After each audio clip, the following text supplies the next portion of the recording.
Good evening.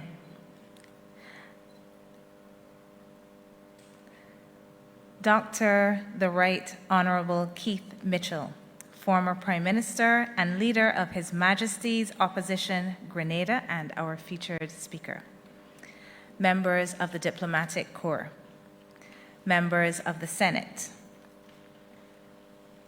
Dr. Francis Severin, Pro Vice Chancellor and Principal, the UWI Global Campus, Professor Winston Moore, Deputy Principal, the UWI Cave Hill Campus, Mrs. June Emmauel, wife of the late Patrick Emmauel, members of the Emmauel family and friends, members of the family and friends of Dr. the Right Honorable Keith Mitchell, Dr. Donnelly Carrington, Deputy Dean, Undergraduate Affairs, Recruitment and Quality Assurance and Accreditation, Faculty of Social Sciences, the UWI Cave Hill Campus, members of the university community, members of the Parliamentary Reform Commission, specially invited guests, members of the media, ladies and gentlemen. Good evening once again. I am Dr. Christina Hines. I am the head of Department of Government Sociology, Social Work, and Psychology. I will also be your MC for this evening's lecture. My protocol list says I am the Master of Ceremonies. I did not know a woman could be a master, but that is what I am for this evening. It is my pleasure to be involved in having this department, the Department of Government Sociology, Social Work, and Psychology, host this 18th iteration of the Patrick A.M. Emmauel Memorial Lecture, entitled Reflections on the Role of Prime Ministerial Power and Authority in Regional and International Spaces. It continues to be the department's privilege to honor Dr. Emmauel's legacy. We know you will find this evening's lecture by the formidable Dr. the Right Honorable Keith Mitchell a treat. At this stage, I would like to invite Dr. Donnelly Carrington, Deputy Dean, Faculty of Social Sciences, to bring welcome remarks from the Faculty of Social Sciences.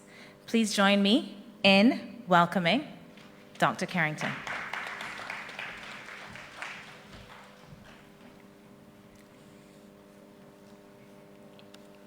Thank you. Senator Dr. Christina Hines, Head and Senior Lecturer, Department of Government Sociology, Social Work and Psychology, UWI Cave Hill Campus. The Honorable Ryan Strachan, Minister of Finance and Economic Affairs. Dr. the Right Honorable Keith Mitchell, former Prime Minister and leader of His Majesty's Opposition Grenada, members of the Diplomatic Corps, members of the Senate, Dr. Francis Severin, Pro Vice Chancellor and Principal, the UWI Global Campus, Professor Winston Moore, Deputy Principal, the UWI Cave Hill Campus, Mrs. June Emmauel, widow of the late Dr. Patrick Emmauel, members of the Emmauel family and friends, family and friends of the Dr. the Right Honorable Keith Mitchell, members of the university community, members of the Parliamentary Reform Commission, specially invited guests, members of the media, ladies and gentlemen, good evening. On behalf of Professor Troy Lord, Dean of the Faculty of Social Sciences, it's my pleasure to bring you greetings on this 18th Patrick A.M. Emmauel Memorial Lecture. Thank you all for being here this evening. I acknowledge again the presence of Mrs. June Emmauel, widow of the late Patrick Emmauel, and other members of the Emmauel family who are here with us, and those who are viewing online. To our special guests, Dr. the Right Honorable Keith Mitchell, former Prime Minister of Grenada, I say, welcome home.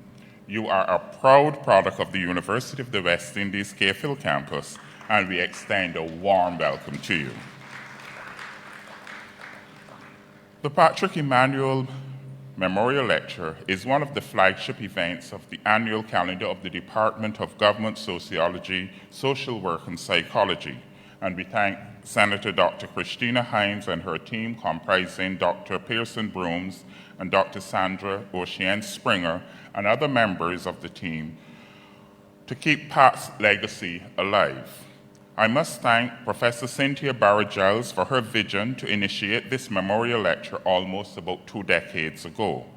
I also wish to thank former heads of department, Dr. Tennyson Joseph and Professor Wendy Grenade, both of whom are no longer at the UWI, for their unswerving commitment to ensuring the success of the lecture series over the years.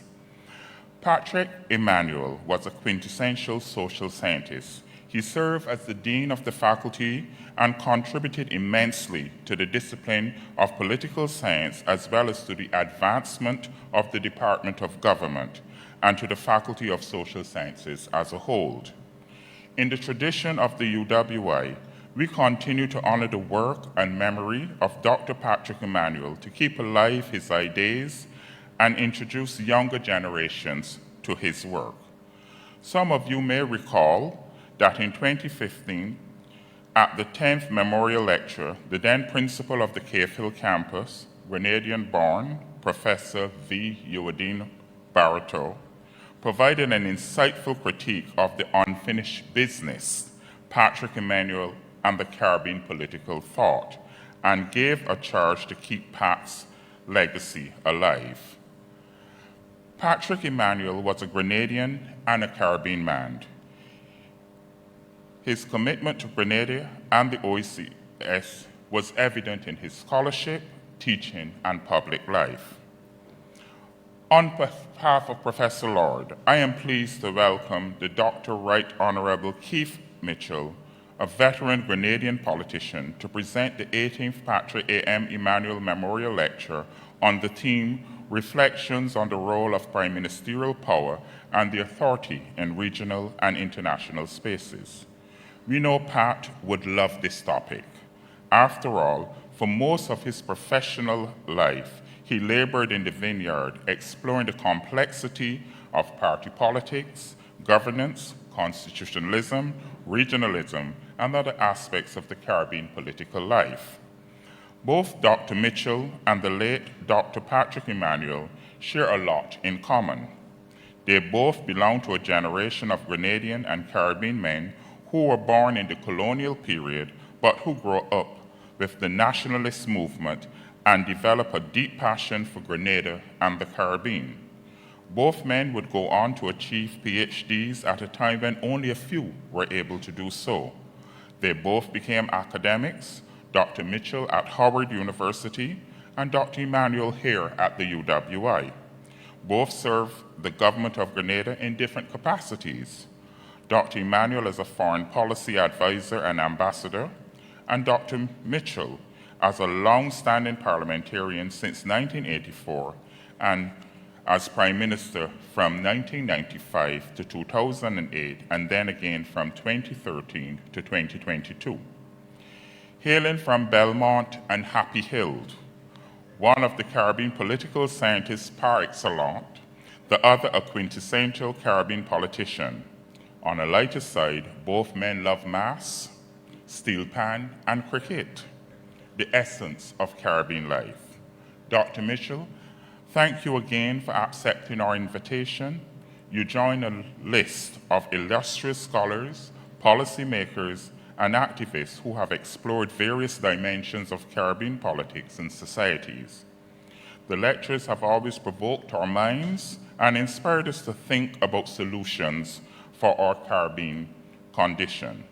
The Cave Hill family welcomes you home again, and we look forward to an intellectually stimulating evening. Welcome again to all of you.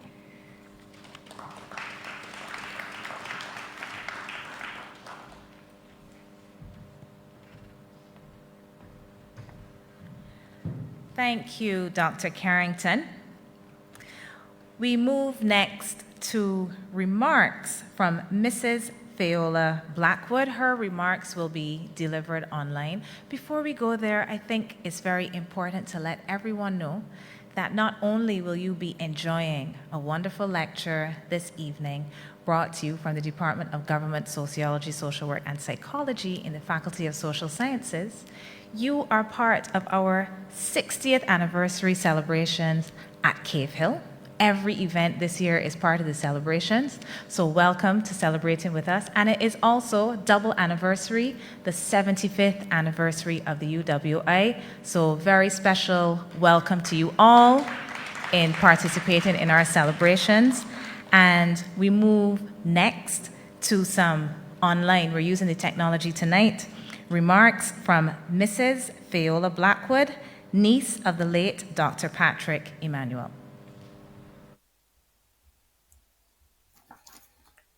Good evening. Can everybody hear me? I will assume so. Good evening and all protocols observed. It is indeed an honor to participate in the proceedings this evening and bring remarks on behalf of the family on the 18th occasion of the Patrick Emmauel, or Patrick A.M. Emmauel Memorial Lecture. Sorry, I call him Uncle Pat, so this is very awkward for me. The entire family would like to express our profound gratitude to the Dean of Faculty of Social Sciences, Professor Troy Lord, Deputy Dean Dr. Donnelly Carrington, Head of the Department of Government, Sociology, Social Work, and Psychology, Senator Dr. Christina Hines and her team for organizing this annual event, which recognizes the work of my dear Uncle Pat. We also would like to acknowledge the Grenadian community, friends of the family, academics, and the general public for their continued support and interest. This evening, we look forward to Dr. the Right Honorable Keith Mitchell's lecture on the reflections on the role of prime ministerial power and authority in the regional and international spaces. Dr. Mitchell and Uncle Pat were very good friends, and therefore I am sure that the former Prime Minister greatly appreciates the opportunity to make his contribution to the lecture. Thank you very much, Dr. Mitchell, for accepting the invitation. April of this year marked 27 years since Uncle Pat's passing. He was the older brother of my mother, Mrs. Elizabeth Princess Kreft. While preparing my remarks, we reflected on his life and the many fond memories. I also reached out to another dear friend of Uncle Pat, George Snobies Griffith, who offered a few words of admiration. Uncle Snobies noted, Pat was a man of legendary character with a personality that attracted many people all over the world and the Caribbean. If you were in Grenada and walking the streets of St. George's with Pat, you would know and hear that he exuded a bright and positive aura everywhere he went. If you were by the Carenage near the Panyard, you would see the young schoolboys rush up in glee and say, "Oh, Mr. Pat, you're back. How you doing?" Or similarly, if you were at St. John Street on Grenville Street in the town of St. George's, you would see the same reactions from the older folks. But they would say, "Hey, Fonz, you back in town? How are you doing?" Or "How is university going?" Uncle Pat would respond and never found it hard to take some time to chat with them as if he had known them his whole life. He was a man who would lend an ear if you needed and loved interacting with his friends. But he never let that deter. His focus from his studies. I recall a time, this is Uncle Snobies, not me, a time that they were having lunch at the Nutmeg, and I responded to him that he had a paper to write and he needed to do some research, in which he quickly replied, "Snobies, I don't need to go to the library because I sit here with you right now, and I am going through in my mind exactly what I need to write. Uncle Pat was a brilliant academic and a trusted friend, and he made Grenada proud. Uncle Pat loved a good lime with family and friends. He loved his steel pan and juve. He loved helping people in need.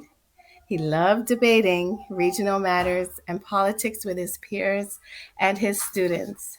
But he also, most of all, he loved his homeland, the Spice Isle, and the Caribbean region. He was a kind and humble soul, and he is sorely missed. Let us continue to celebrate him. And once again, on behalf of the Emmauel Blackwood Kreft family, we thank you. From those of us listening from the U.S., I bid you happy Thanksgiving.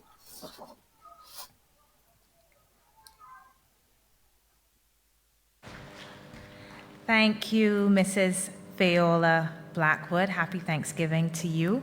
And as we had these remarks on behalf of the family coming to us online, we also have an online audience that we would like to acknowledge. That audience will not just be listening, but they will be able to participate and send any questions or comments that they might have. Next, we move to our entertainment. And I want to let you know that we are stepping away from what we have done over the last few years. Usually we would have someone perform steel pan. However, the Grenada Students Association have asked to contribute a song to today's proceedings. I hope that we have both of our artists here because we had a little bit of a hiccup. It looks like we do. So I'm very happy that the hiccups have been resolved. You know, you drink some water. And we can welcome Mr. Tafawa Pierre and Miss Tarisha Gilbert to offer us a song.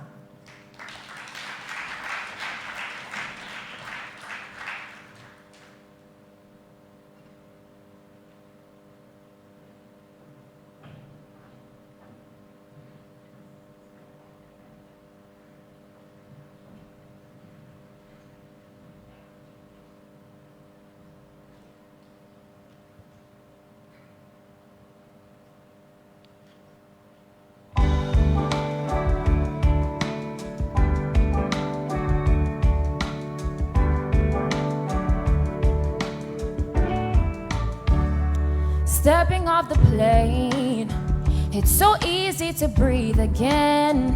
Life in a big city has finally took its toll.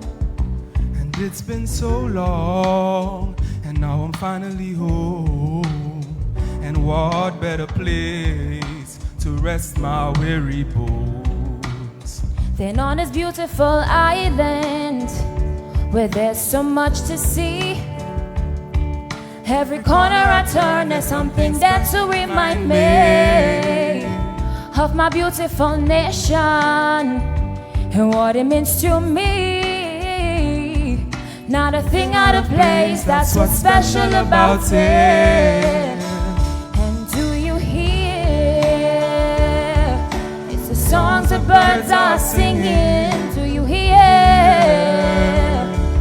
It's the sound that's everlasting. And there's no end in sight, just the beginning of our lives. Sweet Grenada, this is home.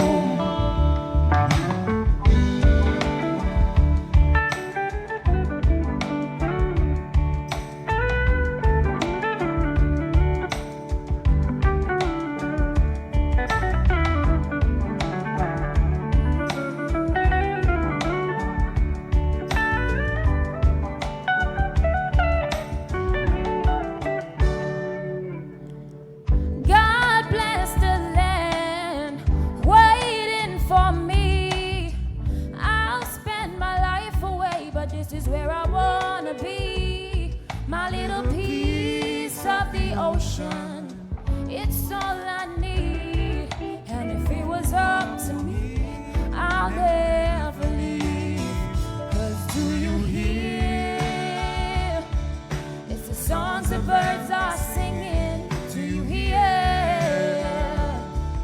It's a sound that's everlasting, and there's no end in sight. Just the beginning of our lives. Sweet Grenada, this is home. And do you hear?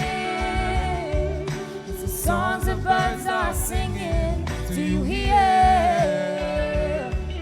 It's a sound that's everlasting, and there's no end in sight. Just the beginning of our lives. Sweet Grenada, this is home. Sweet Grenada, this is home. Sweet Grenada, this is home.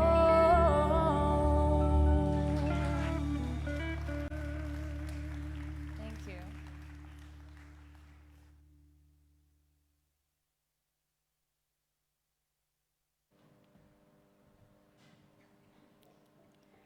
Sweet Grenada, this is home. Let us give another round of applause to our student performers. We have a lot of talent on this campus. I hope that they are doing just as well in their studies. I know they are. We thank them so much for that contribution. And we are getting there, ladies and gentlemen. Next, we have to introduce our speaker, my colleague, Dr. Sandra Ocheng Springer. She is a lecturer in the Department of Government, Sociology, Social Work, and Psychology, a lecturer in political science. Welcome, Dr. Ocheng Springer.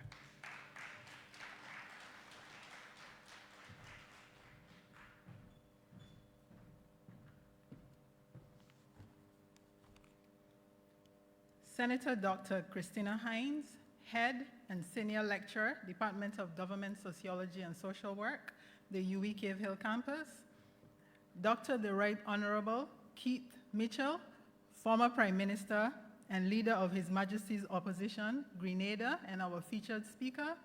Members of the Diplomatic Corps, members of the Senate, Dr. Francis Saverin, Pro Vice Chancellor and Principal, the UWI Global Campus, Professor Winston Moore, Deputy Principal, the UWI Cave Hill Campus, Mrs. June Emmauel, wife of the late Dr. Patrick Emmauel, members of the Emmauel family and friends, members of the family and friends of Dr. the Right Honorable Keith Mitchell, Dr. Donley Carrington, Deputy Dean, Undergraduate Affairs, Recruitment and Quality Assurance and Accreditation, Faculty of Social Sciences, Cave Hill, the UWI, members of the university community, members of the Parliamentary Reform Commission, specially invited guests, members of the media, ladies and gentlemen, good evening.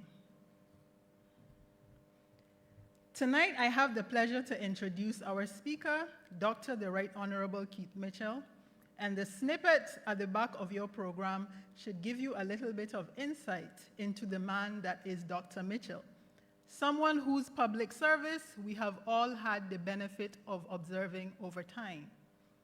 Dr. Mitchell is a mathematician and statistician.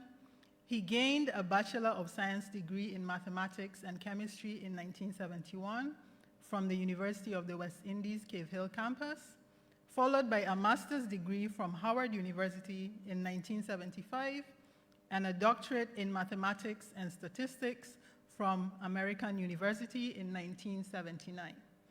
I read somewhere that he was the only head of state with a PhD in statistics. Dr. Mitchell is a former Prime Minister and current opposition leader of Grenada.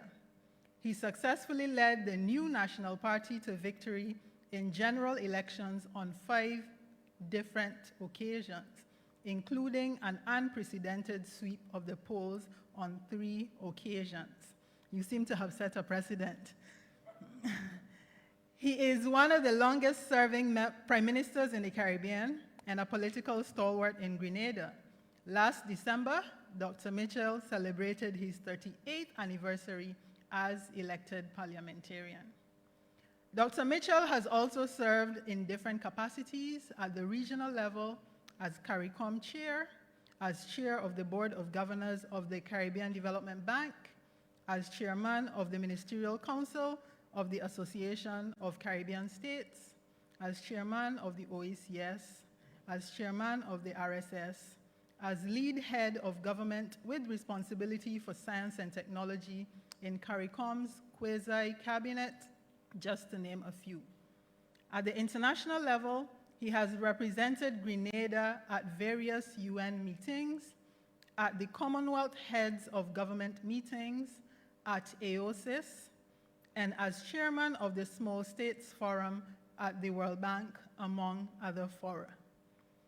From speaking with Dr. Mitchell, I gathered that he would have come from very humble beginnings. From a child, he was always concerned about unfairness in society and how little input the ordinary person had in the governance of their country. He wanted to make a difference by speaking out against injustices.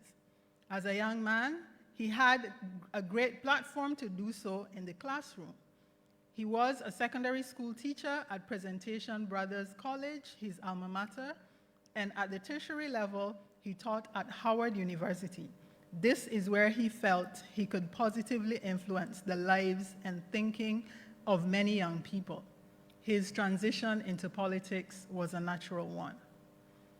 Aside from being a long-serving parliamentarian, Dr. Mitchell is an avid cricket fan who has also played the game.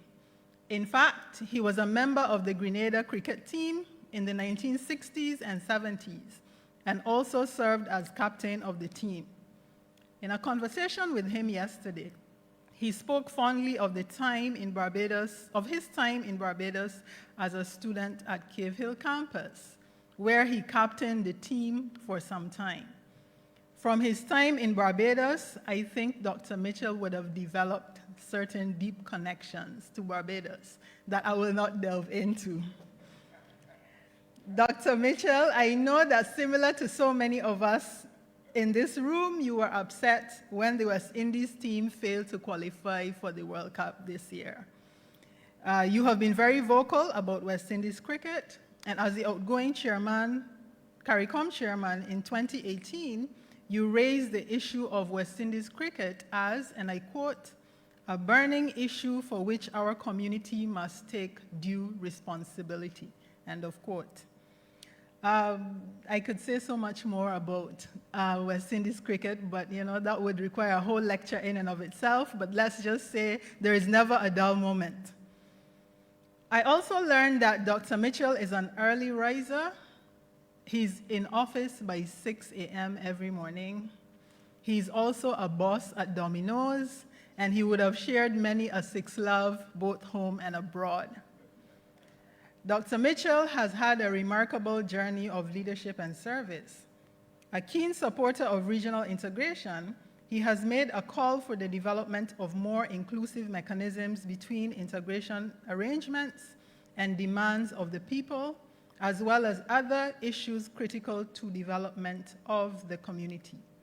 I have heard Dr. Mitchell's speeches at the United Nations and other international fora on many occasions, advocating on behalf of small island developing states, calling for collaboration, concessional funding, shared prosperity, and concerted support, while offering Grenada as a beacon of lessons learned in relation to sustainable development, and also highlighting Grenada's efforts as it navigates turbulent waters. If we consider this in the context of our current realities, we're living in difficult times, and Caribbean people have had to deal with crises after crisis after crisis. So the presentation and the topic this evening is very apt. There are overwhelming socioeconomic issues resulting from financial crises, COVID-19, environmental issues, and other events that are happening in other parts of the world that have serious implications for us. This landscape calls for difficult conversations, decisions, and visionary leadership as we go through perennial recovery. I have a quote by George Lamming that I find to be very useful, in relation to elective politics in the region. And I know a little bit about elective politics, and I think Dr. Mitchell will relate. And I quote, "The politician is overwhelmed by concrete tasks to be performed, decisions to be taken urgently, often without any pause for reflection. He is haunted by the failure to deliver. His working hours are spent in a permanent state of emergency. The shadow of parliamentary opposition, where it exists, blurs his sense of priority. He lives with intrigues and the constant threat of betrayal within his own ranks. It is a very feverish atmosphere, hardly conducive to that state of reflective self-consciousness from which a commanding vision of a new society could be born." End of quote. These are the realities of elective politics, according to George Lamming. But a vision is still required. We have no choice. Difficult decisions have to be made as we engage in a changing global environment. And this evening, Dr. Mitchell, we want to tap into your vast knowledge and experience, and we want to ask you to reflect on this topic as one who has served in the highest position in Grenada and the Caribbean. This is also in context of the Caribbean region, where we know prime ministers have tremendous powers. Can this leadership and authority translate in regional and international spaces? As we gather here to celebrate Dr. Patrick Emmauel, and as we think about his vast scholarship and the fact that he would have belabored on the Caribbean condition, whether it was in terms of the quality of democracy and governance, the efficacy of electoral systems, Caribbean integration, as well as socioeconomic issues confronting the region, we are aware that these are some of the very same issues that Dr. Mitchell tried to address in his political career. As one that has served on both sides of the political divide, as well as in various capacities at the regional and international levels, we look forward to a vibrant, thought-provoking presentation. I therefore call on you, the audience, to join me in welcoming Dr. Keith Mitchell to the podium as he presents on the topic, Reflections on the Role of Prime Ministerial Power and Authority in Regional and International Spaces.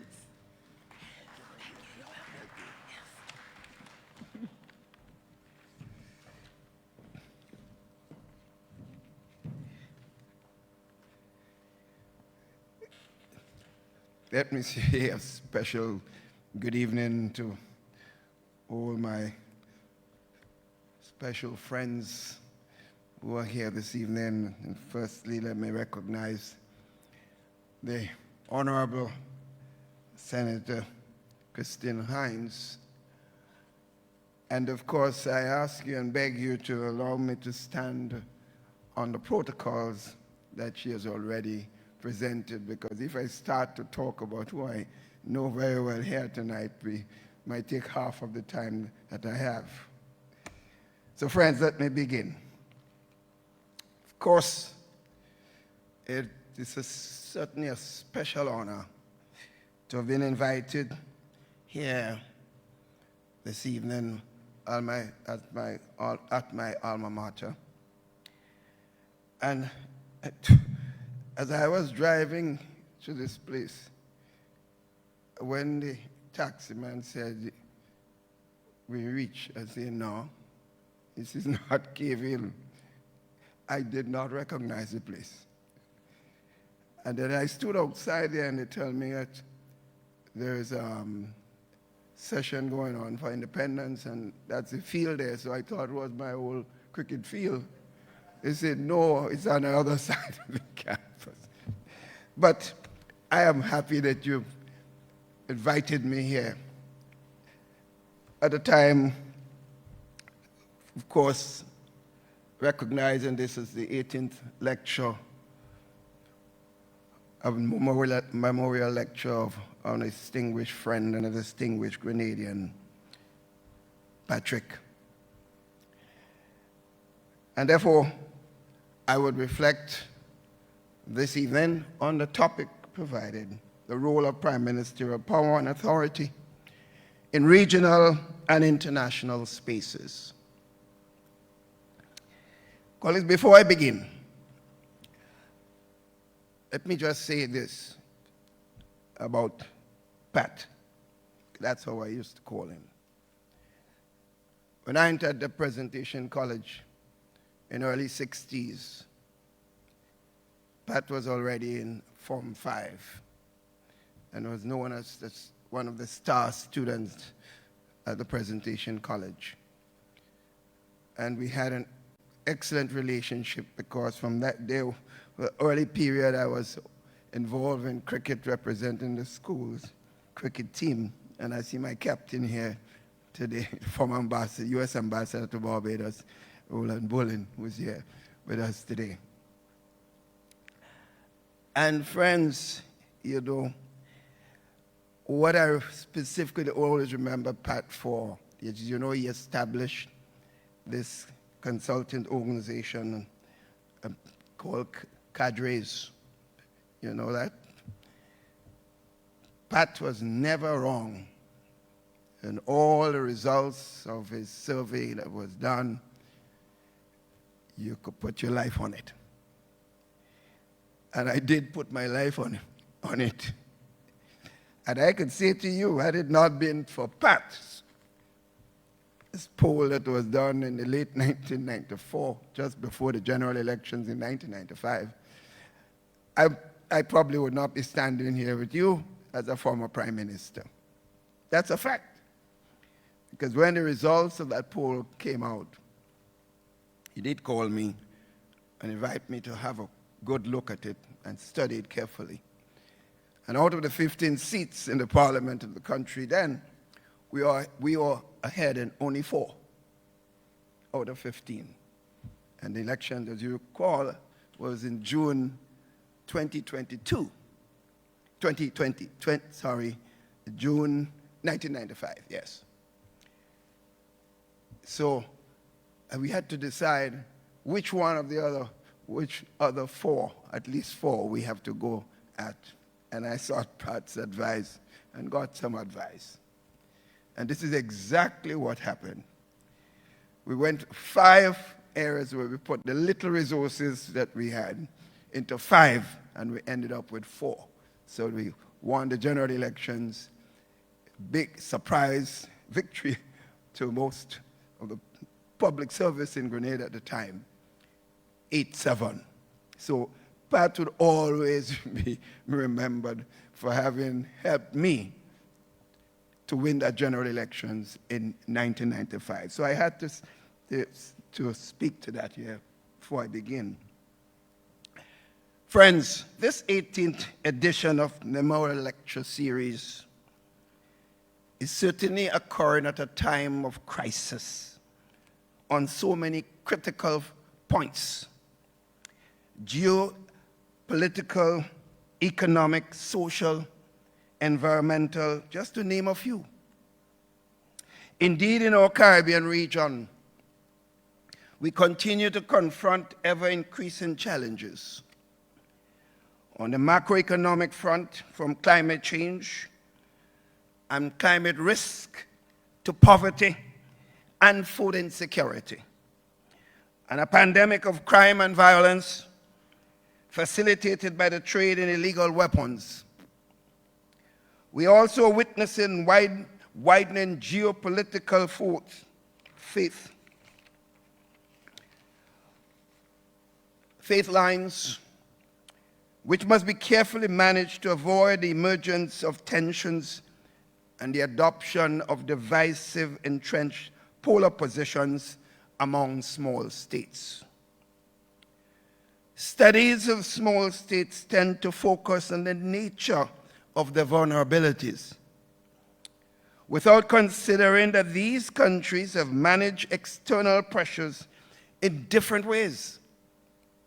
Globalization, for instance, brings opportunities as well as risks. And it is still the case that a more integrated global economy may enable smaller states to adapt quickly to changing conditions and to pursue strategic development policies more rapidly so. In all this, friends, there can be no denying that CARICOM, as a part of the global South, confronts increasingly critical decisions with fewer choices, with very fewer choices, my friends, about our development options, and relatedly so, our developmental paths. But it's also the case that our region choices have never been easy, nor has the global environment ever willingly created a space for small states, including CARICOM. Still, over the past 2 decades, the global environment has become even increasingly harsher. And our global partners less sympathetic to the circumstances and needs of the developing South, which of course includes CARICOM. My perspectives, therefore, on the concept of authority and power as Prime Minister were first shaped by my early experiences in my life. My relationships with a very large family, my active involvement in community activities at a time when social capital was a major driver in building and maintaining community infrastructure, and my participation in a sport that I love, cricket. They all played an important part in my understanding of people's participation in decision-making, leadership, and the fundamental difference between power and authority. For indeed, as I think we all recognize, they are not the same. For me, my own view, Prime Ministerial power is the ability to exercise control and influence over the executive branch of government, including the cabinet and the bureaucracy. This involves, for instance, the ability to make decisions, set the government agenda, and implement policies. So the power of a prime minister leverages and it emanates from sources such as constitutional provisions, parliamentary support, party leadership, and public perception. Public perception is an absolute key factor there. And sometimes we politicians lose that most important ingredient. On the other hand, my friends, prime ministerial authority refers to, in my view, the legitimacy and recognition of the prime minister's position within the political system. I came to appreciate quite early, including through my sojourn as an MP and a minister in the administration of the former Prime Minister of Grenada, Hubert Blaise, between 1984 and 1989, that while a Prime Minister's power and authority are not the same, that Prime Ministerial authority is crucial to the successful exercise of the powers of the Prime Minister. That's my view. Indeed, it is such an authority that provides the necessary legitimacy and backing to effectively govern. And that's the key, because it's about governing. So, both the power and the authority of a prime minister are necessary and sufficient conditions to effectively govern, including establishing and implementing policy, whether at home, regionally, or on the international scene. In several countries, including in my own Grenada, there have been instances where the prime minister has had considerable power, but yet still lack the necessary authority within the system to effectively govern. I will return to one such case in point by way of an example later in my presentation. that I was really able to watch and see play out practically. My friends, small states have always been more vulnerable in the global affairs. Therefore, the influence which small states have wielded has by and large been based on their ability to work through formal and informal coalitions. At the global level, the successes which small states have secured have emerged through the route of coalition grouping. These coalition groups were usually formed based on common ideologies, particularly in the past, such as the post-colonial independence, Pan-Africanism, and various forms of ideological models. For example, social democracy, socialism, capitalism, communism, whatever you want to call it. The post-independence movements evidenced most member states acceding to the Bretton Woods institutions in the 1960s and the 70s. Accession to the General Agreement on Tariffs and Trade, GATT, and ultimately accession by CARICOM states to the World Trade Organization, WTO. An important feature of the free market doctrine was also a manifestation of the coalition building with other WTO members. Friends, the efficacy of the prime minister's power and authority in the context of the global political and economic affairs, acting outside a coalition grouping is quite limited. The coalition arithmetic is that where interests are aligned and unified, collective actions works very well. The achievements of smaller states in the global arena reflect this. Where interests diverge, the role of the prime ministerial power in the coalition context shifts to forging a consensus with other states. Over the past 2 decades, more so over the past decades, we have witnessed the emergence of an increasingly complex geopolitical, economic, and financial agendas. There has been a shift away from the strictly politically grounded ideological positions, and I think we all seen this happen. I watch some of my friends who are calling themselves left and center. I see the difference today is quite stark. Discontent with the distribution and gains from globalization and the rise of the new world global powers and new coalition blocs have caused many small states to realign their interests. As new approaches to and realignments on, global interests have occurred.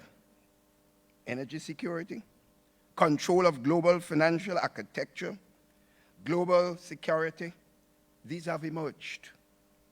Small states have had to adopt more sophisticated and nuanced approaches to global regional integration. The approaches by prime ministers in contributing to the consensus within the coalition groupings have also become more complex, more information intensive, often requiring far broader consideration of and linkages to cost-cutting issues.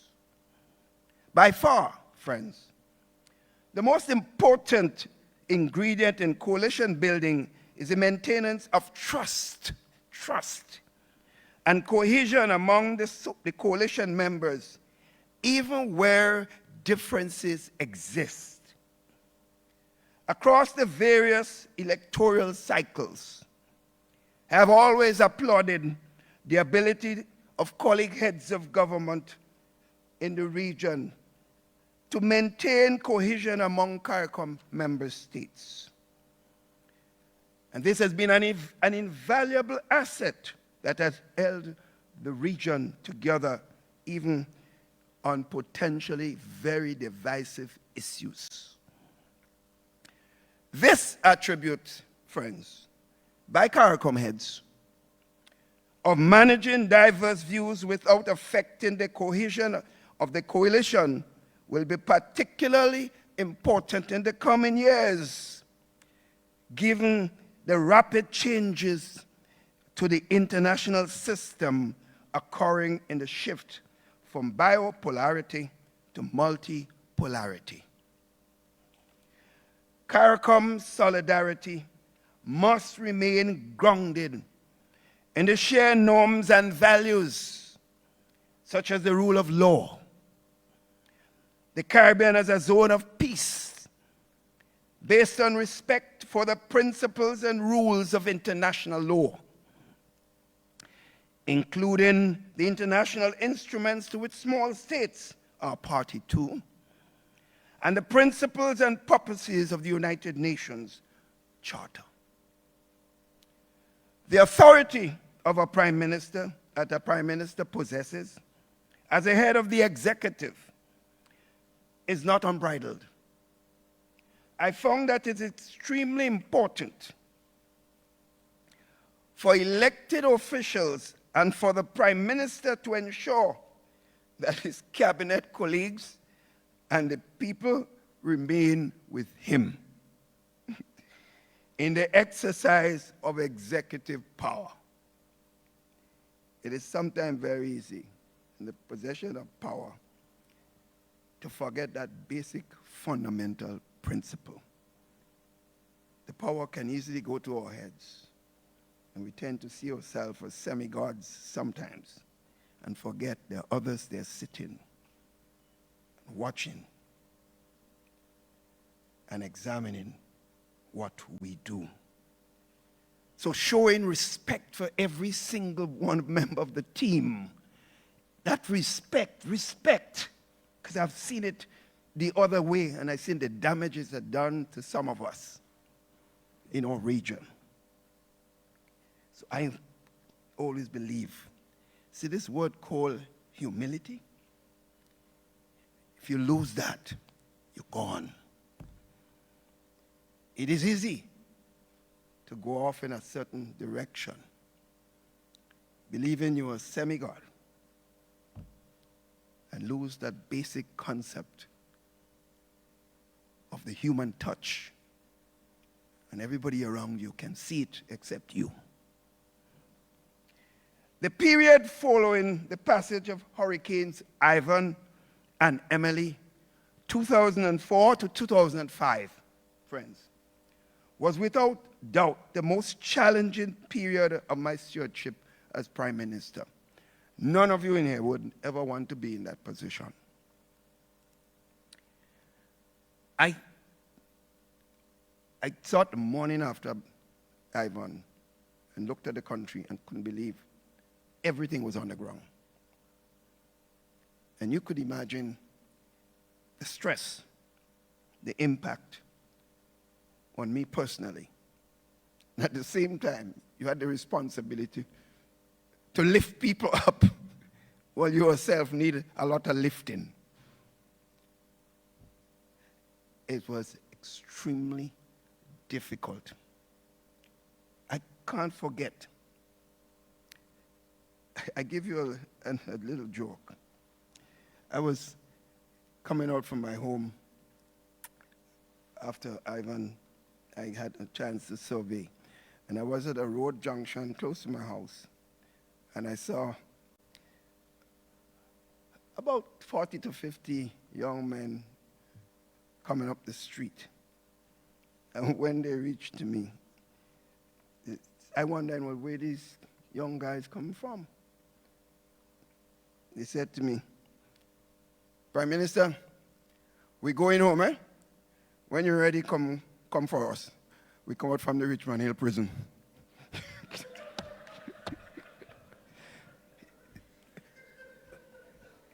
Because there were guys that were committed murder, but they were very nice to me. They tell me, When they're ready for them, come and get them. Whether they're going to Guave, to Concord, to Sauterres, to Grenville, come and get them. And in fact, they stayed home and waited for us to come to pick them up.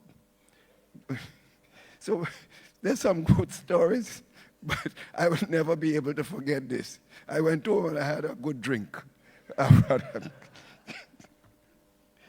recall back then, friends, the hurricane tracking focus had placed Barbados at risk, if you remember. Then without much warning, the hurricane took an unconventional path. And within 24 hours, Grenada had to prepare for the mother of all hurricanes. After sustaining winds of 120 miles per hour, with gusts of over 145 miles per hour, 49 lives were lost. Over 90% of the country's housing stock was destroyed or damaged, and our country had suffered a loss of 200% of GDP. To make matters worse, after not suffering direct impact of hurricane for 49 years, we did not see one. Grenada was again hit by Emmauel in 2015. And the story was, Ivan came and his wife Emmauel came just a few months later to finish the work.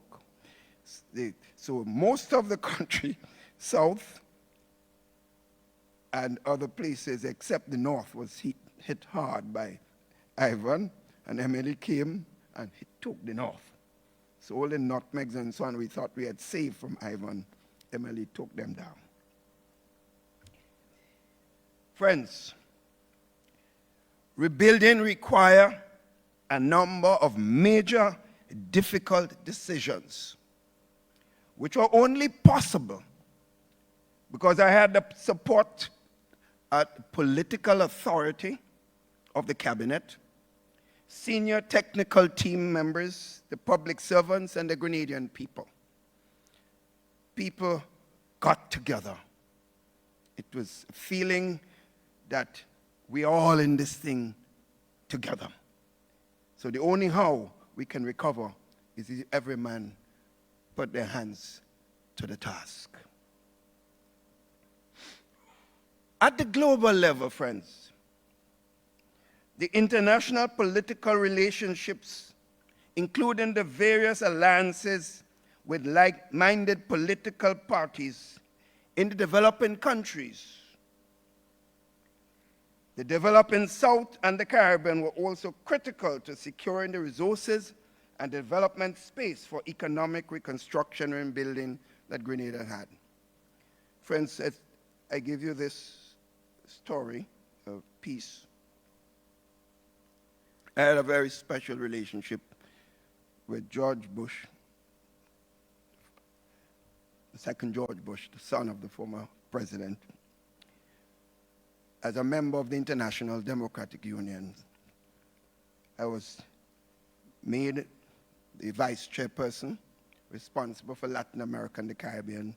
George Bush was the vice chairman for the Americas, and Prime Minister Howard of Australia was chairman of the IDU. So whenever we met at Washington, three of us would meet at the White House. So I was at the White House on several occasions because of the international connection that the Prime Ministerial Authority gave me. And friends, that relationship was crucial because when Ivan struck, all the telephone system broke down. Everything went. So I was sent a special phone through the ambassador of Barbados, sent by the president. And even then I had difficulty when George Bush called to really connect properly with him. So they had to send additional ones. for me. And within a week, he arranged for me to come to Washington in a special flight. And within a week, coming back home, Colin Powell, the Secretary of State, landed in Grenada.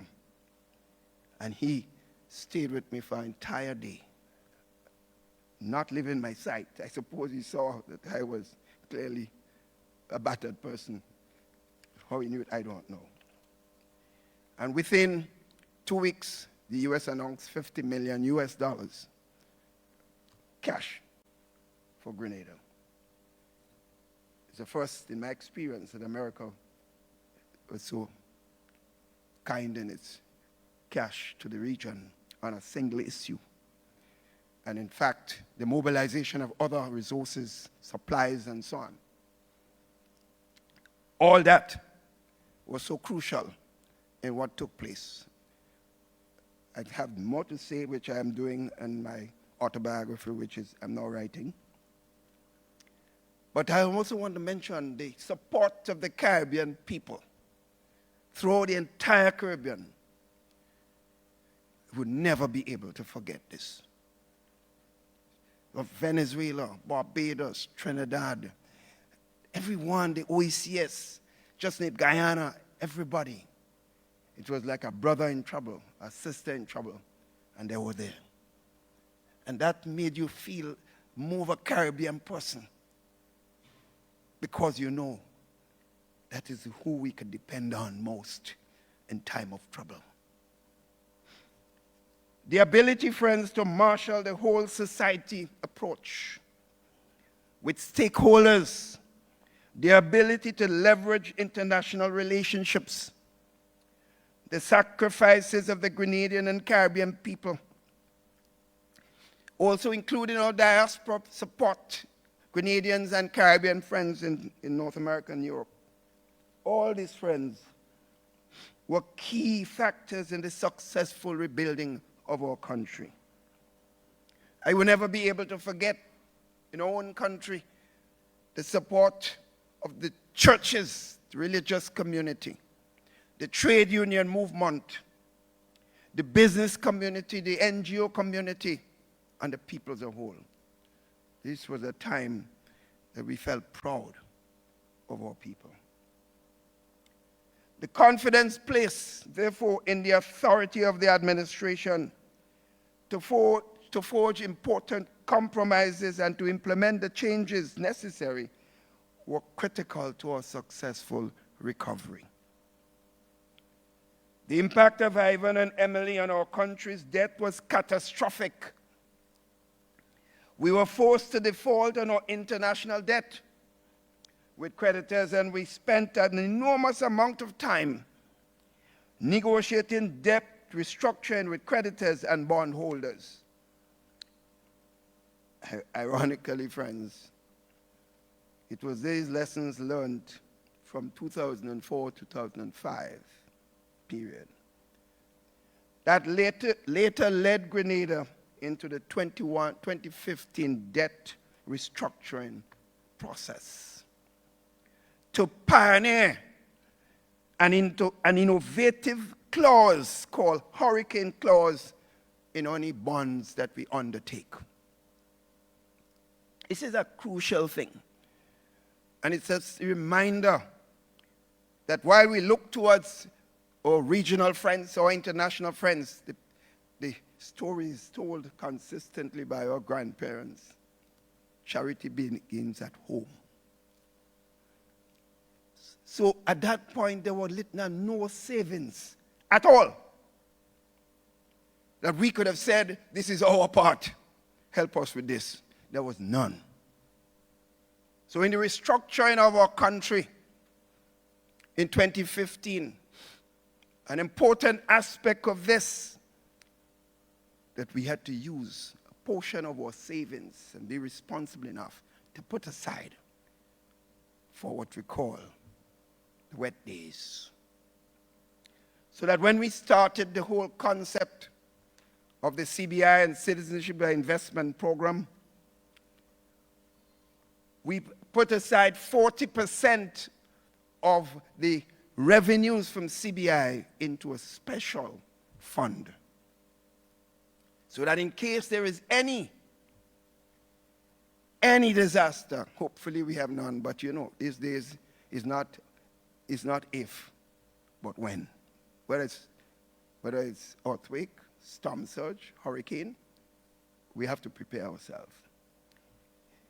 So when you hear my colleague, friend who now took over, and he said they met a lot of money in the Treasury. They said the Treasury was pregnant. I don't know the word pregnancy, so I never had a chance to be pregnant. So I take the word of my Prime Minister. He says that he met a very pregnant Treasury. But the question is how it became pregnant. You always have to know how people become pregnant, right? Essentially, friends, the hurricane clause stipulated an immediate temporary debt moratorium should the country be struck by another natural disaster.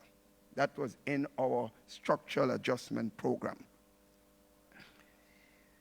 That move, negotiating the hurricane clause, was endorsed by the influential Paris Club of governmental creditors and provided a promise of vital financial relief for small states in times of distress. That hurricane clause, friends, is now recognized and supported by the World Bank and the IMF, and also by the international capital markets, and is now well accepted by the international bondholders. That is crucial. Your own Prime Minister, Motley Barbados, recently took this construct after a discussion with me, using the global markets first government bonds with a clause allowing for payments to be suspended in the event of another global pandemic. In other words, she added a pandemic clause together with the hurricane clause. So I'm sure that any other country negotiating with the IMF and others will in fact adopt that basic and fundamental approach. Another important institution that emerged from our Ivan and Emily period was the Agency for Reconstruction and Development, ARD. It was almost like a second government. And that was founded on the platform of social partnership, including labor, civil society, private sector, political parties, and religious organizations. A number of members of my own party did not like it because it gave some power, a lot of influence to people who basically oppose us politically. And it could have led to our loss later on. But the point is, NMP may have lost, but Grenada, Carriacou, and Petit Martinique gained. Friends, the philosophy of the ARD was based on ensuring transparency and accountability in the management of the recovery efforts, which further bolstered the legitimacy of the reconstruction effort in our country. Grenada's ARD model has since become an important institutional element endorsed by the World Bank and adopted by many small states in their recovery efforts.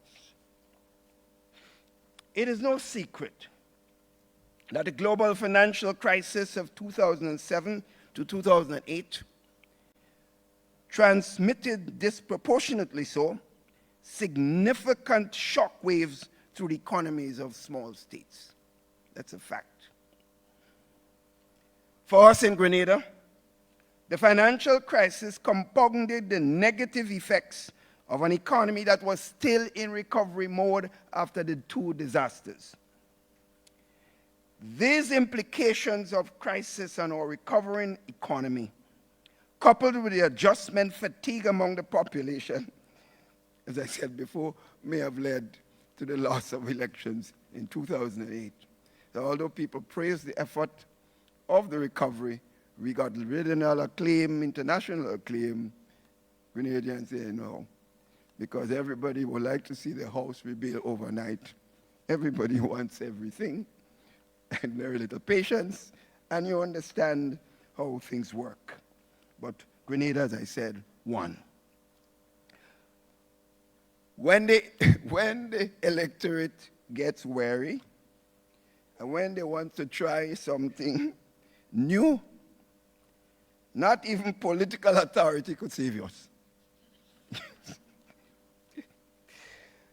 But my friends, the topic of this lecture is very provocative. From another perspective, Grenada's 2008-2013 period, that's the example I talked about a while ago, when my administration lost political office and was in opposition, manifests the stark difference between political authority and political power. During that period, the political power of the Prime Minister and his government was continually undermined by the actions of elements of his own party. There were times during the 2008-2013 period when it would not be unfair to advance that the Prime Minister held political power but did not hold political authority in the same way. And you know, I alluded to that earlier on. To maintain the legitimacy of political office, Prime Ministers must ensure that they carry other members of the Parliament along the path with them. Members of their own political party and the electorate along, particularly during challenging periods or where difficult decisions are necessary. Without bringing groupings together and along, including the people, political power will soon be lost. So it was in Grenada in the elections of 2013, when the government then lost power and the new National Party was returned to political office with all 15 seats in the House of Parliament, the lower house. And it was under the promise of better use of political power. That was the theme. An important aspect, friends, of this commitment was the development of an economy based on leveraging science and technology, innovation, and unlocking new sectors in the drivers of economic growth, transformation, and social development. When prime ministers were vested with the authority at home, it provides them with a greater authority, international standing to broker and leverage relationships on the global scene. As chairman of the World Bank Small States Forum in 2017 to 2019, I leveraged the opportunity to present a vision for small states with my other colleagues in the region, which repositioned the rationale for special needs and circumstances for small states from a disadvantaged group seeking special concessions to a grouping with immense potential to contribute to the SDGs in areas such as the blue economy, renewable energy, and of course, technology. In preparation for that chairmanship, friends, we recognized that there was an opportunity to refocus Small States Forum agenda towards concrete actions on finance and capacity building in order to better address the triple trap of high fossil fuel prices, high levels of indebtedness, and devastating climate change impacts. Compared to large developing countries, the Caribbean was paying to 200 to 500% more for electricity. That's most countries. There are a few countries differ. And the remote islands of the Pacific, where many small states exist, were paying as much as 100,000% more for small states. Therefore, there still remain some binding constraints on their development. And the issue of energy cost was a major, major problem as far as the advancement in the economic state is concerned.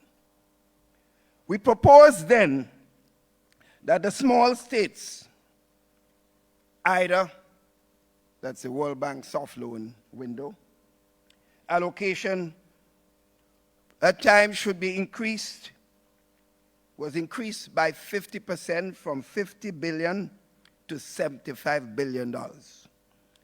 And it should be front-loaded and fast-tracked for small states. In the end, we succeeded in arriving at a consensus that the funding should be used for strategic and transformational projects, including via public-private partnerships. Private sector development involvement, not just shallow engagement, genuine engagement, but active partnership with the private sector has been a major tenet of our leadership in that period. And particularly so, I used that also quite significantly throughout the period of time of my service as Prime Minister of our country. The commitment to science and technology was also a responsibility which I carried in CARICOM quasi-cabinet, as was already pointed out, as the lead Prime Minister, responsible also for ICT. The work of this subcommittee at the community level, along with actions of the OECS sphere, contributed to the liberalization of telecom sector among the OECS countries. This was also one of the most difficult periods because cable and wireless was not prepared to give up that monopoly, where the cost of a simple telephone call in most cases is $5 and more. They were not prepared to give up this easily. We had to fight. And the collective will and support of the CARICOM heads in general, because the OECS, I was then chairman, and therefore I had to lead that negotiation. Particularly the support of the former Prime Minister of St. Kitts, Denzel Douglas, was critical to having cable and wireless bend. And we had the liberalization of telecommunication, which has been so significant because it is said that there is a great correlation between growth in GDP and telecom communication. That has been proved scientifically. And that engagement with cable and wireless was occurring at a time when other countries such as Jamaica were also moving to liberalization, but we were ahead of the game in that sense. Interestingly, the broad-based social partnership platform, which had served us well on several other fronts, was missing because the participation of the labor movement, to say the least, in the early stage, were not there. Their concern was a lot of the jobs at cable and wireless would be lost. And therefore, they gave me hell. But we were clear of that vision and the opportunities that the liberalization can give our region and our people, that we stuck to that task. My friends, I recall when the liberalization occurred and you had diversity in the telecommunication providers, a lot more jobs were created. And I was able to call my friends and say, you see how many jobs there? You see this one here, you see this one. Hundreds more jobs. And the economy of our country was also clearly helped enormously. Therefore, that also taught me that there are times when prime ministers must lead from the front. Others may catch up, but there are times when leading from the front is the right and the only right strategic action that we must take. In other words, if one is thinking of getting into politics, as I tell some of my friends, and you don't know how to take licks, don't go there. Don't go there. My friends, when I was teaching at the university, I didn't have a problem. No problem at all. It's easy task. So when I came from teaching at university and I start getting political licks for everything you say or do, I say, what? Boy, Howard look at a better place. It took me some time to come to terms with the yard that I entered. So as lead head of responsibility for ICT, we'll be able to settle the strategic framework for a single CARICOM's ICT space. This is significant, you know, friends. You can't believe that Trinidad is just there, Grenada, and you try to make a telephone call and a set of money. Barbados is just there. You live in the great United States, as I lived for years. Big, big country. You cannot understand how we stuck with this formula for so long. We were able to achieve the single CARICOM space, and therefore to advance the regional digital development strategy that we had no choice but to do. I'm particularly encouraged by our achievement within the digital strategy that we have now in. We still have a long way to go, but we have started a process. We have successfully negotiated with telecoms to reduce roaming rates across all countries by a massive 97% throughout the region. That's amazing. The task of closing the divide, therefore, and unleashing the potential of the regional development transformation, friends, still remains. We cannot rest. Our community must work assiduously to complete the task of improving the accessibility and the cost of data connectivity for the benefit of all our people.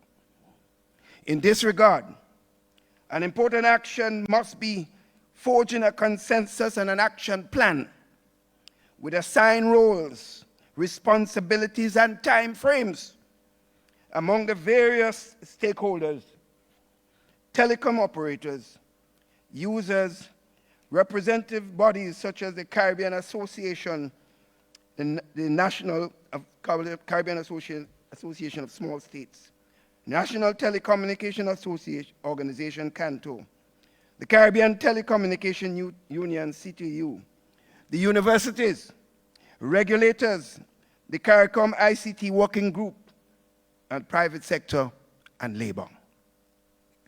It will be extremely difficult to achieve the digital transformation if the key stakeholders I just mentioned continue to pursue aspects of a solution set in silos.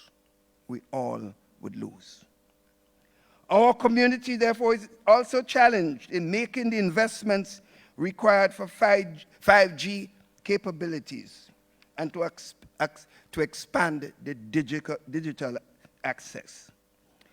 Developing the business case requires a new model of commercial cooperation among traditional media distributions, telecommunication networks, and cable operators, and other platforms and services such as Amazon, Prime, Apple Music, Netflix, and all the others. There are valid concerns that the existing revenue model, where infrastructure cost is becoming largely by the telecoms and cable operators, may no longer present a compelling case for the substantial investment required by 5G adoption models. Instructively, the limitations of political power and authority are evident in the work in which I took on as lead head with the CARICOM subcommittee on cricket. Remember I said when you have authority and you have power, that's when things work. Well, I know about that in cricket. My lifelong interest in cricket as a player at several levels led me to take a particular interest in addressing the region's concerns with cricket and the state of the game, including the wrangling between the players and the board. To some extent, and I've been heard to speak on this, it is clear to me that the structure of an operation of the board clearly was archaic, something that comes down through the colonial period, and that's not going to work in the 21st century and beyond. And I've seen it firsthand because in bringing players on the board to Grenada as Prime Minister and lead head of cricket, I heard language used that I won't repeat here by board officials that you believe you were still living in the colonial period. And I had to stop one and say, my friend, this is not the 1920s and the 1910s and so on. Get your act together. Many heads of government held the view that the cultural and historical significance of cricket to the Caribbean societies demanded a rethink and a reorganization of the game's governance structure, while simultaneously respecting the rules and independence of the governing board, as mandated by the ICC. We have to accept this. The reticence of the West Indies Cricket Board at the time I'm talking about, because I've seen some movement, generated unfounded concerns over the possible encroachment of politicians into the business of the board. Politicians have no right to interfere with cricket. The noise around this issue amplified to such level that our attempt at improving the governance of the game itself added further the distraction away from the critical task of reform of the game. In other words, we probably were not helping, just creating more problems. Since I wished to do nothing that would anyway harm or detract from the critical task of making West Indies cricket better, I made a very painful decision to walk away from leading the subcommittee on cricket, because I felt what was most important is the gains of reforming the structure, and anything that interfered, in fact, our involvement, I did not want to be part of that. I am, however, on record with a clear position of never giving up on West Indies cricket. I would never be able to do this. But I still hold the view that rebuilding of West Indies cricket greatness will not be achieved without the far-reaching reform to the present structure of the WICB. Ironically, our West Indies team has now failed to make it to the World Cup for the first time. Friends, that was not easy to take. It was not. I would simply state that the need of reform for West Indies cricket is more urgent. And I think more of us need to speak out on this. As I said, I believe there are more a welcoming air at the board level today than the past. But there still need to be more voices. With cricket, the Prime Minister's role was largely advisory, well-intentioned, but advisory all the same. In such circumstances where other entities maintain authority at board or other levels, And where the agendas diverge, the efficacy of the Prime Minister's involvement will tend to be limited. With the requisite authority, which must be readily conceded when Prime Ministers do not have the political power, the requisite legitimacy to bring about far-reaching reforms will tend to fail. Friends, a story I've always given about how we feel about our cricket. I convened a meeting with some heads and some key members, past stars of West Indies cricket, some of the top guys, Viv Richards and Gary and others, Grenada. Prime Minister Christie of the Bahamas was there. And you all know the Bahamas is not considered a cricketing country in the region. But Christie gave a story which I think touched all of the members who were there. He said when he was studying in London, did law in London, he said when the West Indies team were playing, and the guys put some lashes on them Englishmen, he used to walk into a classroom and he like a hefe. He was so proud. Nobody would ask him. If they ever ask him where he's from, he say Caribbean. No, in Bahamas, but Caribbean. That was an important instructive point. He was talking about what it means, the feeling it meant for Caribbean people. What cricket gave was so important. I remember going to South Africa at one time. The first question somebody asked me, do you know Gary Sobers? That's what they know about us, or cricket legends.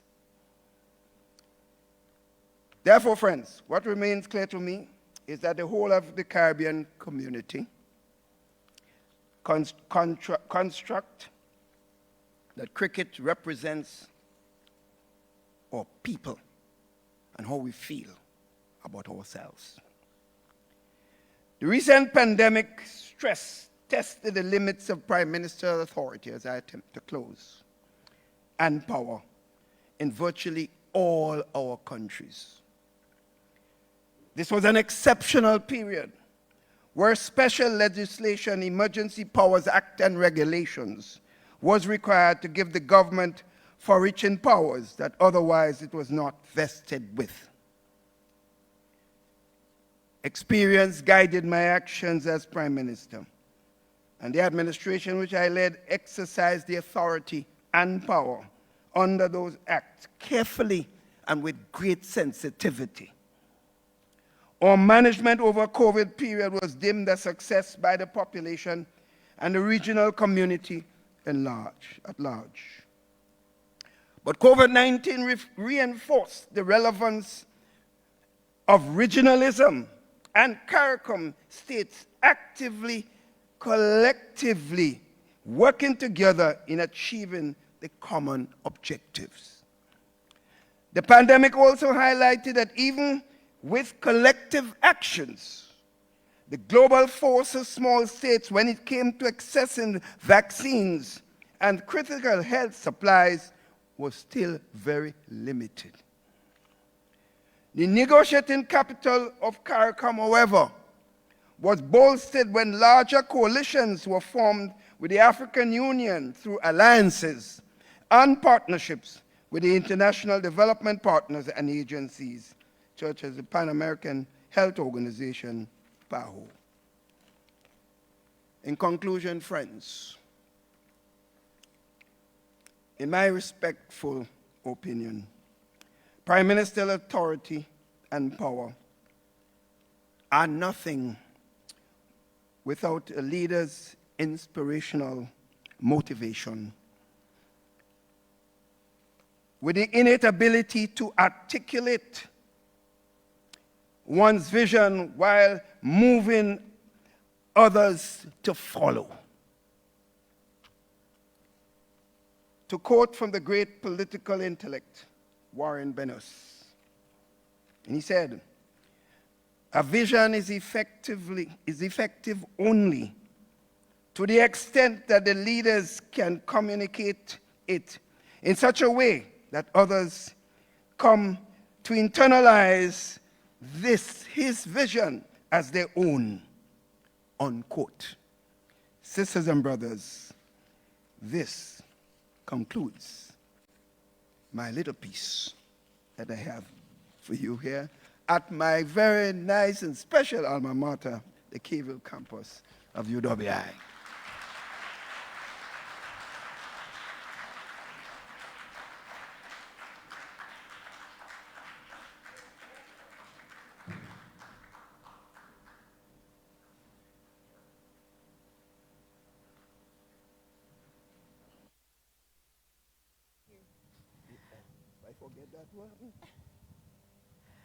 Good evening again. Thank you once again, Dr. Mitchell.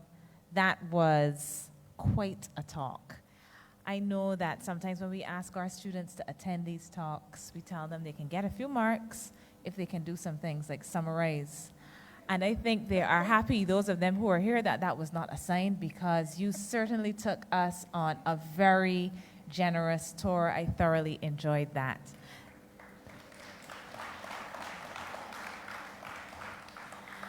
Now, this is the time when we can take some questions. I already have some questions that have come in from the online audience.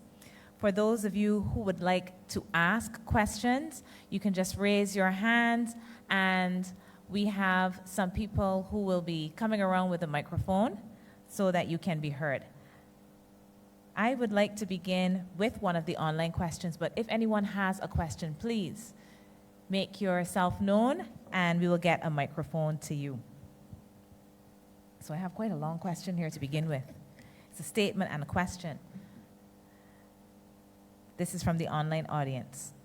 When we think of matters at the regional and international level, the issues tend to include climate adaptation, CARICOM and CSME, and issues of human rights.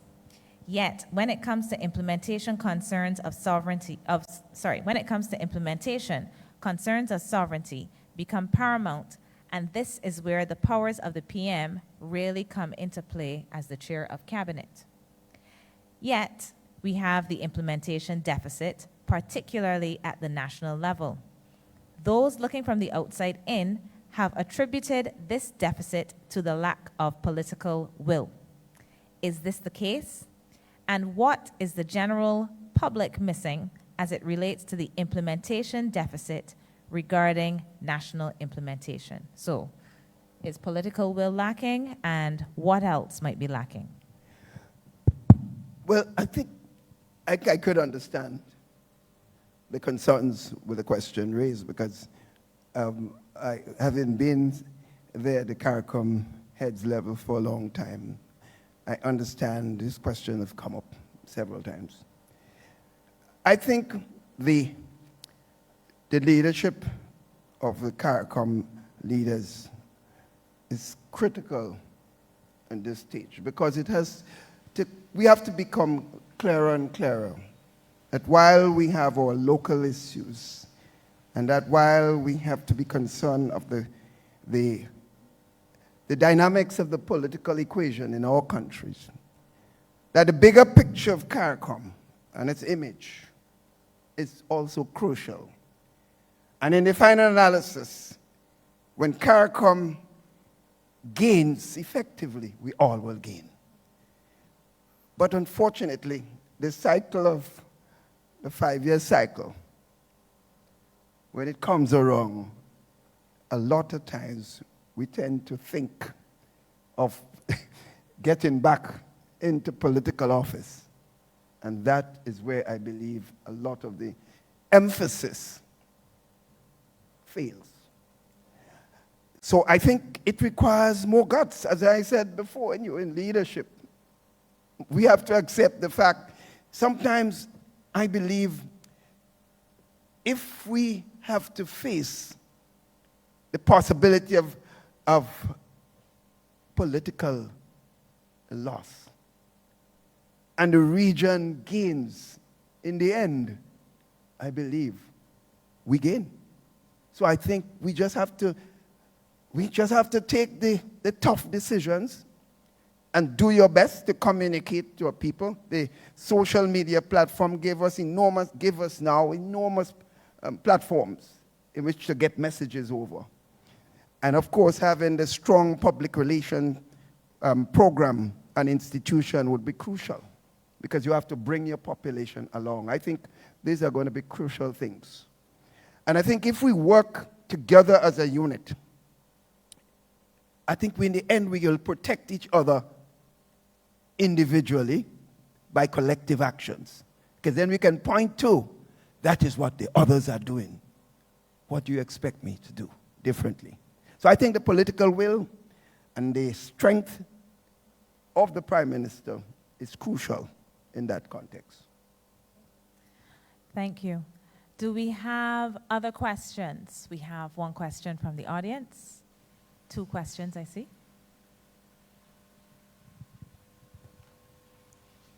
Good night. My name is Grace Niles. I'm a first-year law student and a Grenadian, if you can't tell by the accent. I have a few questions. I don't know if I will be permitted to ask all. Firstly, seeing that I am a law student, my first question is legally based. Scanning through Grenada's constitution, I recognize that the office of the Prime Minister holds a lot of power. And in the wrong hands, power can be dangerous, obviously. So, based on your experience as a former Prime Minister, how did you delegate that power without abusing it?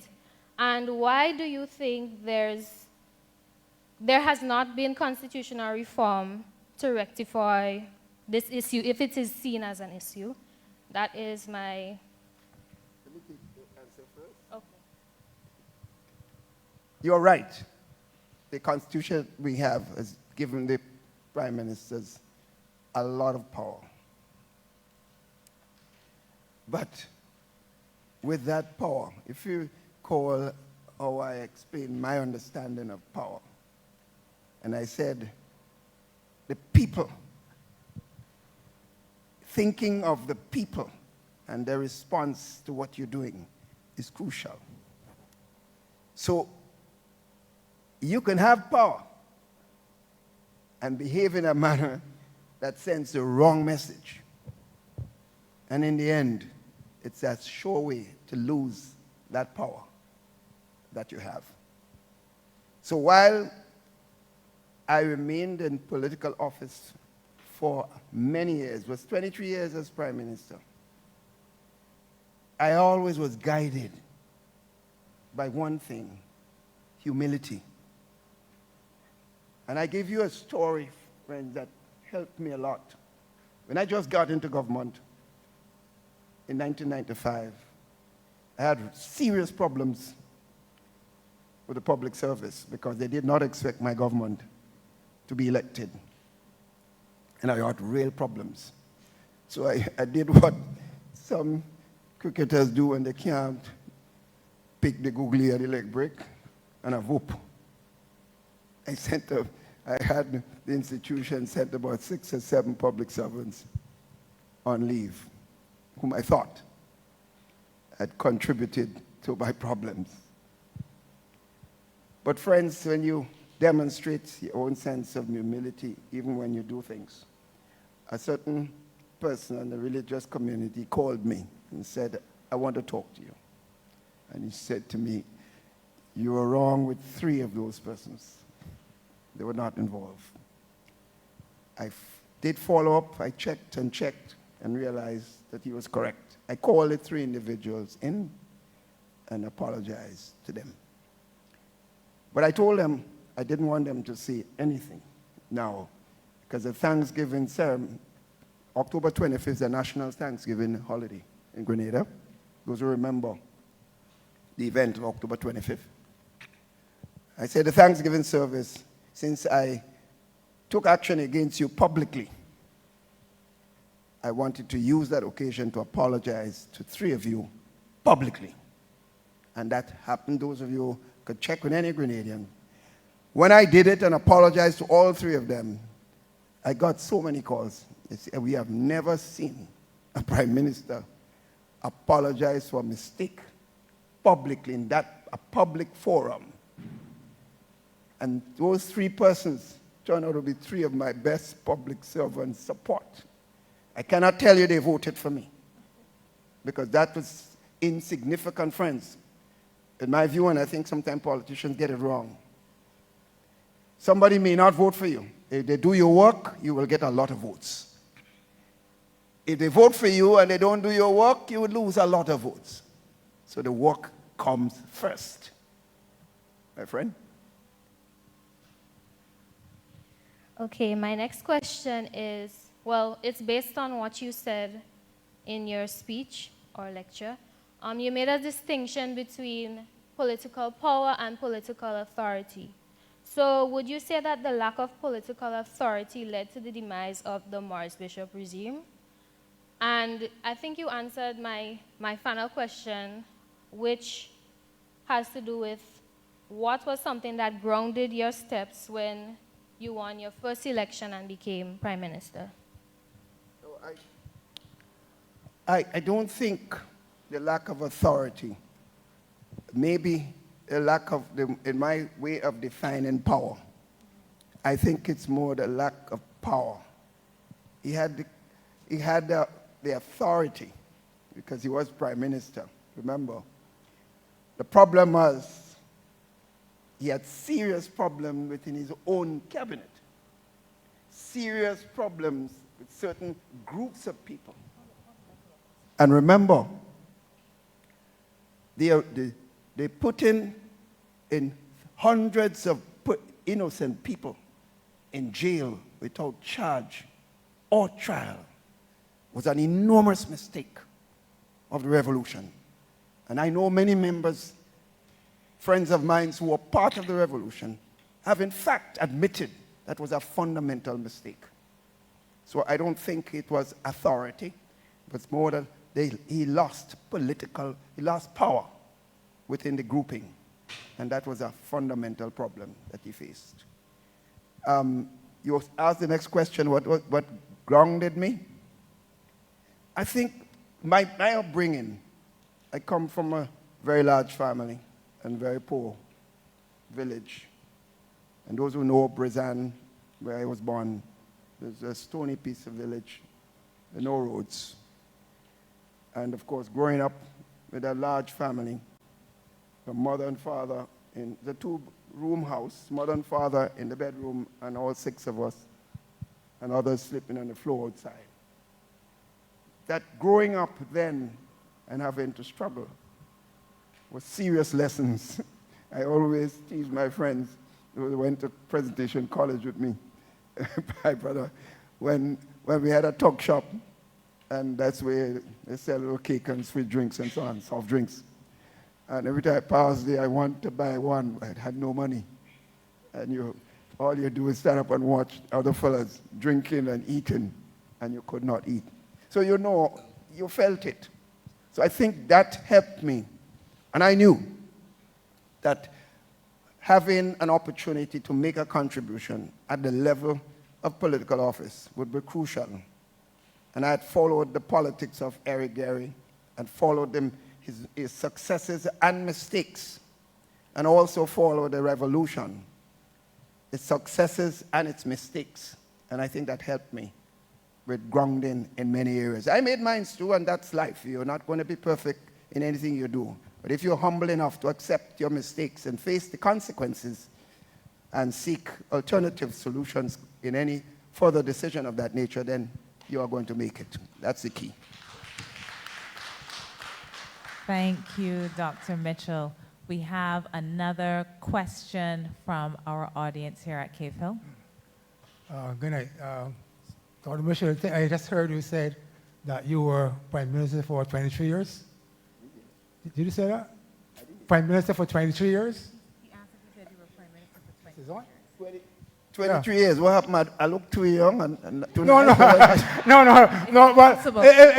I want to congratulate you and be able to take those licks for all those years, because you said that if you don't want to take licks, you don't get into that kind of politics. But my question, though, concerns the whole question of power, authority, and governance. And I'm concerned that to be a prime minister, you obviously have to have your eyes on election. And election means that you need to have party finance. And the finance has to be raised, it has to come from somewhere. And we all know that this finance comes from the private sector mainly, people involved in distribution, finance, real estate, and banking, but mainly distributors' rates. And when they do that, they expect something in return. They expect government contracts to be given out in some preferential way. So my question then to you, how were you able to survive in this kind of environment and to be fair-handed and keep your eye on what a prime minister is supposed to do to govern for the majority of the people, to uplift the poor and dispossessed in Grenada? How were you able to do it? This is an important question. And let me say this. I hold a philosophy, firmly so, that not everyone that voted for you in a certain election will vote for you next time. And therefore, your job is to appear, to treat, give all persons an opportunity to contribute. There is a perception sometimes about some of us in the political position, power, to want to do everything for persons that we believe support us or vote for us. And sometimes we're not even sure, because when they go behind and blind you, you're not sure. And then we ignore the persons who genuinely thought the other party was better for the governance of the country. Despite your pleadings and the lines that you pushed in the campaign, that you were better. But they genuinely believe, and they were good people. So if you take that position, you have to give them opportunities. So I know, historically, if you check the Grenada situation, you'd realize. I considered Eric Gary probably one of the most popular politicians that Grenada has ever had. Okay, he had the grassroots people, like my parents were solid Garyites, and so on.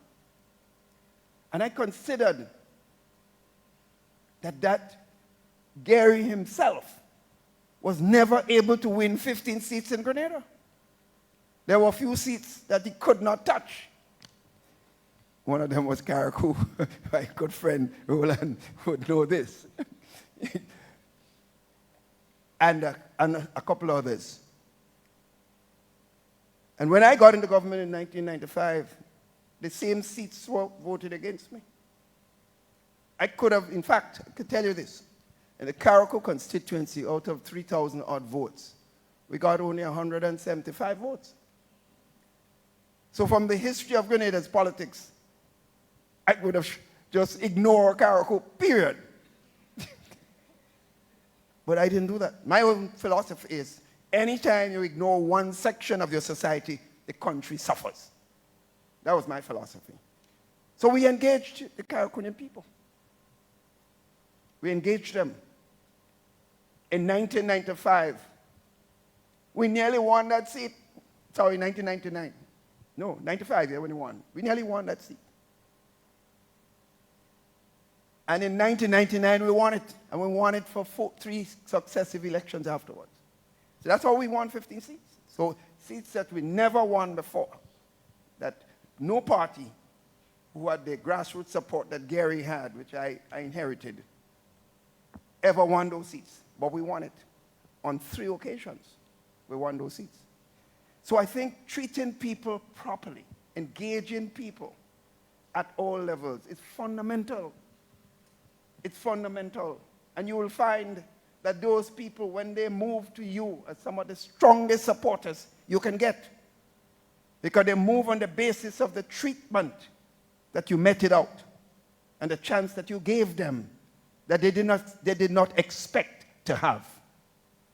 I only give examples besides the philosophical approach of how you govern and how you communicate with people at different levels in the society. So I think this had a lot to do with the successes that we have had. And every time we lost the election, it had a lot to do with the lack of contact on the ground, the hand-to-hand combat that we lost. And that's how we lost the elections. Thank you for that response. I have a few online questions. I am also cognizant of the time, so I'm going to give you 2 of the questions at once. There are 2. One of them is a little bit tricky, but I'll give you it all the same. This person asks, do you think prime ministers use unbridled and arbitrary power to eliminate their enemies, but hide behind the legitimacy of authority when difficult decisions are to be made? That's the tough one. The other one asks, what are your views on term limits for a prime minister? Well, I would not say that politics, I would also always be on the impact you have on people. So clearly sometimes you have to make a tough decision. And of course, you will be guided by the fact that if people perceive that this is a one-man show, you will get hurt and the entire organization get hurt. So even when it might be you're pushing responsible, it's important to be perceived as the team supporting. I would not avoid you telling you this. I think any politician that presents otherwise would be fooling themselves. So I think to some extent they might be true. That might be some truth in this. But I believe overall people will find out one way or the other if the decision that you made turned out wrong, because elements in your own organization would break ranks. I told him so, and he didn't listen. So I'm saying yes, to some extent, your first question. Yes, there is an element of that, but I would not put it as strong as you did. As the questioner did. As the questioner did. Well, I would never assume that such could occur. Unbridled and arbitrary power of a prime minister, of course. I wouldn't say it's arbitrary. I wouldn't say it. The question of term limits. Friends, it's amazing. We had a constitutional reform some years ago in Grenada, and we proposed a 3-term limit for prime ministers. I was then, I think, about 3 times in government already. So if they had voted for that, that would have been my last term. The population voted against it, because it became an issue of party politics. If Keith go in for it, vote against it. Even the question of Carriacou and Peter Martinic being on our passport, which is a popular issue for Carriacouians. The opposition campaigned against it, and you have to get 66%. In Britain, you just get 51%, the same Britain that gave us our constitution and insisted that they don't know how we could get it changed to get 66 and 2/3. There's constitutional change come about with just 51%. The people voted against it. So I am of the view, I have no difficulty with that. Because I always tell people, you don't have to be prime minister to make a serious contribution to your country. I maintain that view, because there are several ways in which you can serve your country, not just at the prime minister levels. And I think that approach will be taken, and I've been speaking to my own colleagues in Grenada, even now, that your job is to be a member of the team and to support the team as best as possible. And if that includes being the prime minister, then so be it. But it should not be guided. Your actions and statements should not be guided by trying to push a personal agenda against that of the coalition agenda of your party. Thank you, Dr. Mitchell. Oh, we have someone else that wants to ask a question. Can we indulge and take one last question from the audience?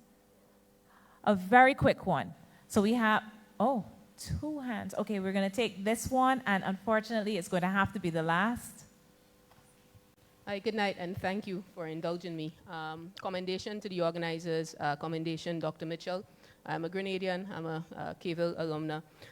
Just to piggyback off of your last statement, I've always wondered what you made of the failure of the constitutional referendum in 2018. You framed it as having devolved into, I guess, partisan politics, but it came immediately after a clean sweep in the general elections. This is just an aside. My main question to you, a bit more topical. Throughout the Caribbean at the moment, there's a great deal of disquiet surrounding the Samoa Agreement and to capture an economic partnership between the EU and the ACP states. There's a good bit of disquiet with some members or some sectors of the public expressing anxiety as to the contents. My question is based on 2 premises, that economic agreements are inherently vehicles for transmitting values. They are. However you carve it, whether it be sustainable development, whether it be fishing methods, whether it be commitment to the reduction of poverty, etc. They are always vehicles for the transmission of values. Do you think that there can be better mechanisms within the negotiation of these agreements for allowing for public consensus or sentiments to be taken into account rather than consultations with the public ex post facto? That's my main question to you. Thank you. You made a point earlier on that I want to comment on briefly. When you mentioned that the constitutional motion failed to get support of the people just after we had a clean sweep of the polls. But remember, the clean sweep came with 64% of the votes, not 66 and 2/3. Or even then, it would failed. And remember, the election afterwards, we still got clean sweep again after they rejected the constitutional change. I agree with you. Sometimes I lament the fact that when you're in a political office, you have intentions that you'd want to do broad-based consultation on almost every issue. That is a theoretical approach. But sometimes you're forced not to do the level of consultation that you wish, given the time constraints and the issues involved that you have to take quick actions on. And sometimes the personnel necessary to do the level of consultation may not be available. So sometimes we do not have the level of consultation that we should have. But I agree, sometimes we fail ourselves. We could always do more, because when you have more consultation, you get more success in every single policy issue that you're trying to implement. So I think it's a philosophical approach that we must continue to espouse and do whatever we can to ensure that the population is involved as much as possible in any serious decision that we make. Thank you, Dr. Mitchell. We are going to have to leave that as the final question. At this stage, I would like to welcome to the stage Dr. Pearson Broom. He is a lecturer in the Department of Government Sociology, Social Work, and Psychology. He will offer thanks. We will remain on the stage.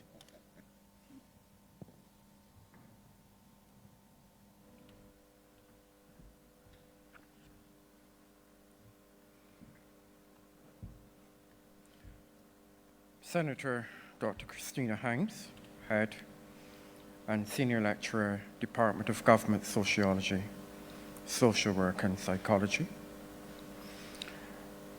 Dr. the Honorable Keith Mitchell, former Prime Minister, welcome again.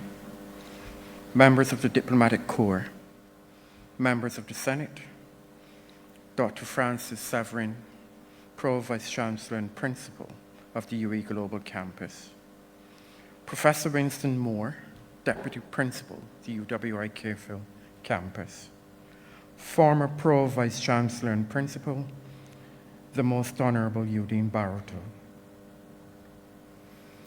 Mrs. June Emmauel, widow of the late Dr. Patrick Emmauel, and members of the Emmauel family and friends, members of the family and friends of you, Dr. Mitchell, Dr. Donnelly Carrington, Deputy Dean, Undergraduate Affairs, Recruitment, Quality Assurance and Accreditation, Faculty of Social Sciences, the UWITV Campus, members of the UWITV Parliamentary Reform Commission, specially invited guests, members of the media, ladies and gentlemen. Good evening, everyone. I am Dr. Pearson Broom, lecturer in political science within the department, and it is indeed an honor to be part of this August event this evening. Regrettably, we've reached the end of the 18th Patrick Emmauel Memorial Lecture, but on behalf of the department, through the executive management of the University of the West Indies, Cave Hill campus, represented here this evening by our Deputy Principal, Professor Winston Moore, we would like to express our sincere thanks to the Emmauel family for giving us the privilege and honor of naming this distinguished lecture series in his memory. For those who knew him well, as Dr. Mitchell attested to at lunch with us yesterday and again this evening, he was known for his formidable, quiet intellect, particularly his incisive capability to understand the electoral dynamics of a society to deliver the winning formula for those in the electoral arena. Dr. Mitchell noted this without reservation and applauded Dr. Emmauel's incomparable ability to do so without bias, a missing ingredient he lamented on in modern psephology, and it is a missing ingredient.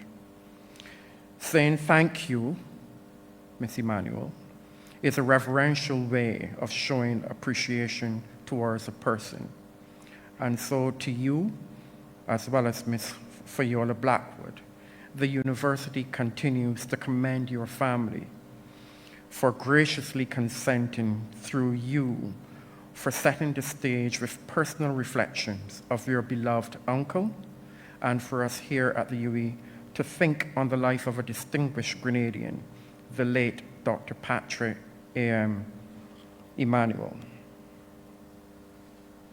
Additionally, we respectfully accept the astute, sharp-witted, and kind regards brought to us by Dr. Donnelly Carrington, Deputy Dean, Faculty of Social Sciences, UWI, from the Dean and colleagues of the Faculty of Social Sciences. As always, every year, a planning committee formalizes the preparations for the realization of this lecture. Usually, Professor Wendy Grenade and Dr. Tennyson Joseph would have been integral in planning this lecture. This year, though, they are no longer with the department nor the university. And it would be remiss of me not to mention the hard work done and commend them both for their stewardship in organizing earlier editions of this lecture. The department takes this opportunity to wish them both well in their new endeavors at their respective university. This year, we have commingled continuity with change. Ms. Teresita Cox, one of our departmental secretaries, but who's really the chief engineer in the engine room, represents that continuity. And both she and Ms. Alexandra Tillett, our research assistant, must be especially commended for their unwavering support in coordinating and fine-tuning all the administrative details. Senator Dr. Christina Hines, Dr. Sandra O'Shane Springer, and I shifted into the new role of planning and coordinating the responsibility for this lecture to be a success, liaising with the Honourable Dr. Mitchell towards ensuring his effortless and safe passage here. I wish to thank my colleagues for enabling a calm and thoughtful approach in overcoming some anxious moments towards seeing the reality of this evening. To Dr. Hines, thank you for ably chairing this meeting, and to Dr. Sprayer. The introduction was well delivered and presented the guest speaker as just the right person to deliver this evening's lecture. By extension, the department extends its heartfelt gratitude to the heads of UWITV and the Errol Barrows Center for Creative Imagination in willingly providing the requisite supporting services. Because of UWITV this evening, this event is being streamed throughout the region and beyond, giving an opportunity for Dr. Mitchell's thoughts to be heard and ruminated upon. For sure, we must also not forget the campus lecture series for providing complementary funding for this event to take place. Ladies and gentlemen, I would be failing in my duty if I did not thank the Grenada Students Association, GRENSAT, who were instrumental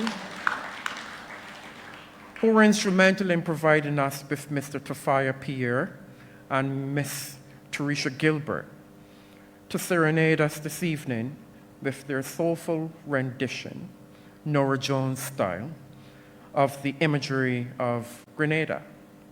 This is yet another change made to the program this year. GRENSAT expressed keen anticipation in hearing from Dr. Mitchell this evening. To the UWI ushers, the epitome of proper protocol, and the student volunteers who facilitated the question and answer session, your contributions have not gone unnoticed, and the department is grateful for your supporting roles this evening. The department would also like to register its thanks with the Grenadian staff in Grenada for their support and hard work in coordinating so effortlessly with us here to ensure that Dr. Mitchell received all his documentation for this evening. I can attest to that. Now cometh the man of the hour, Dr. the Right Honourable Keith Mitchell, PC, MP, former Prime Minister and leader of His Majesty's opposition, and now elder statesman, having joined the pantheon of Caribbean leaders. Ladies and gentlemen, no duty is more urgent than that of returning thanks. From the time we met Dr. Mitchell at the hotel, he regaled us with the recollections of Grenadian and Caribbean events. Through the mirth at lunch yesterday, there were serious examples of the challenges of leadership of a small island developing state. From the vignettes he shared yesterday, we definitely look forward to this evening to hearing him elaborate further on these ideas. I think we can all concur that he did not disappoint us this evening in delivering a powerful, thought-provoking lecture like the expert speaker that he is, interspersed with his at times witty but profound recollections with examples and analogies as he reflected on the central theme presented this evening. Dr. Mitchell, we thank you for agreeing and accepting to deliver this year's lecture. I can say, though,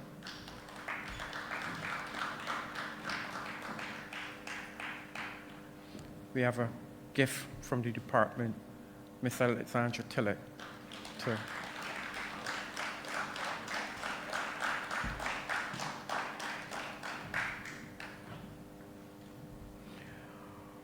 I was attentive in listening to your speech, but I'm still not convinced that prime ministers do not arbitrarily use their power to eliminate opposition and create a culture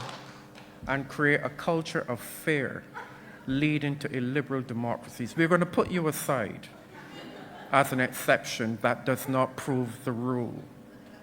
But we have a long history, long, steep history, and an emerging illiberal culture that we must be careful about. But that's an aside.